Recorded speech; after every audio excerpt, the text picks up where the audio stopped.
po si Michael Maurilio alias Rene. Hindi po ako pinilit na magsalita ng katotohanan kung saan loob ko pong inilalahad ang mga nagawa kong kasalanan at mga plano laban kay Pastor Apollo C. Kibuloy at sa Kingdom Ministry. Ako po yung witness, kinuwang witness ni Senri Sauntiveros na nakatakip yung muka. Pero ngayon, hindi na sapagkat nagsasabi na ako ng totoo. Binayaran po ako ni Senri Sauntiveros para mag-testify laban kay PRRD, VP Sara at kay Pastor Apollo C. Kibuloy. Lahat ng sinabi ko at makasama ko doon na nag-witness sa Senado ay ginawa lamang ni Senri sa upang papagsakin si Pastor at ang buong kingdom at kunin ang kanilang mga ari-arian. Ngayon po ay hinahanap at tinatakot ako ni Senrisa. Ako po ay dating full-time worker ng Kingdom of Jesus Christ na pinamumunuhan ni Pastor Apollo Kibuloy. Na-convert ako noong 2015 at naging full-time noong 2019 kung saan na-assign po ako sa Glory Mountain sa Davao City. Lumabas po ako ng 2021, ngunit nagpaalam po ako ng maayos at pinayagan naman ako ng Kingdom dahil may balak po akong bumalik pagkatapos ng ilang taon. Noong January 2024, nag-vlog po ako kasama ang isang ex-full-time na si Lawrence Capuno dahil nagsimula na noon yung unang pagdinig na sa Senado sa pangunguna ni Senri Sauntiveros tungkol sa mga aligasyon ng sexual abuse at human trafficking na isinampalaban kay Pastor Apollo Kibuloy.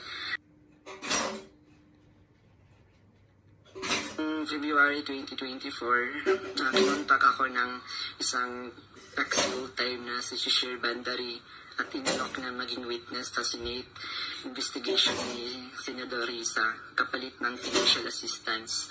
Pumayag ako dahil sa panahon din yun, nangangailangan din ako ng pera. Ito po, opo. Magkakaalaman ako kung sino talaga ang nasa likod nito. Pag nagkaroon ng Senate hearing yan, magkakaalaman po mga kaibigan kung sino po talaga ang utak. Naku, kawawa talaga itong mga to. Binigyan ako ni share ng email ng opisina ni Senrisa upang magpadala ng formal na email kahit anong aking sabihin daw. Sabi niya kapag nakipag-usap ako sa kanila, sabihin ko lamang na taga-kingdom ako at lumabas na sa ministry at dagdag ko daw na sinasaktan ako ni Pastor. So sa aking email, sinabi ko doon na galing ako sa kingdom at lumabas noong 2021.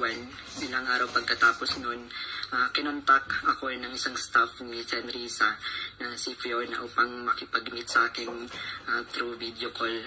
Sa pag-meeting namin kay Attorney J. Becama, Chief of Staff ni Sen. Sauntiveros, pinagawa ako ng affidavit tungkol sa mga gawain ko sa loob ng kingdom, mga transaction at operation na kinasangkutan ko. Ang sinulat ko doon ay pawang mga personal kong experience lamang at wala akong binanggit na pananakit, sexual abuse o human trafficking sa aking salaysay. Matapos kong ibigay yung affidavit, muli kaming nag-meet ni Attorney Becama. Pagkaraan ng 2 araw, binigyan niya ako ng revised affidavit na naglalaman na ng mga karagdagang aligasyon ng pananakit ni Pastor na hindi ko naman naranasan o nakita. Kasama rin dito yung maling pahayag na ako daw ay nasa sa SMNA News kahit hindi totoo dahil ako ay nasa Glory Mountain mula 2019 hanggang 2021. Nandun din yung aligasyon na sa Diomano ay nasaksihan ko tungkol sa mga baril na sangkot sina Sara Duterte at may nag-comment. Sige. Hindi naman totoo dahil wala naman akong nasaksihan na ganong pangyayari. Pinilit din akong idagdag yung pangalan ni Senador Bongo at Senador Bato de la Rosa sa affidavit. Ayun!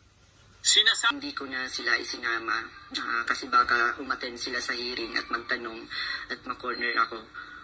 Yung pag-appear ko sa Senate ay may reward na 500,000 na ibinigay nila sa akin at dagdag na 500,000 nang isinama ko si Sara Duterte at si dating Pangulong Duterte. So 1 million po lahat ng binigay sa akin. Isang linggo before ang Senate hearing noong February 19, 2024, pinatira ako sa isang kondo kung saan ako ay biniriefing at tinuruan tungkol sa mga dapat na isasagot ko sa tanong ni Senador Risa. So sa araw ng hearing, umiyak ako dahil sa konsensya habang binabasa ko yung script na alam ko naman na hindi totoo at hindi ginawa ni Pastoro ng Kingdom.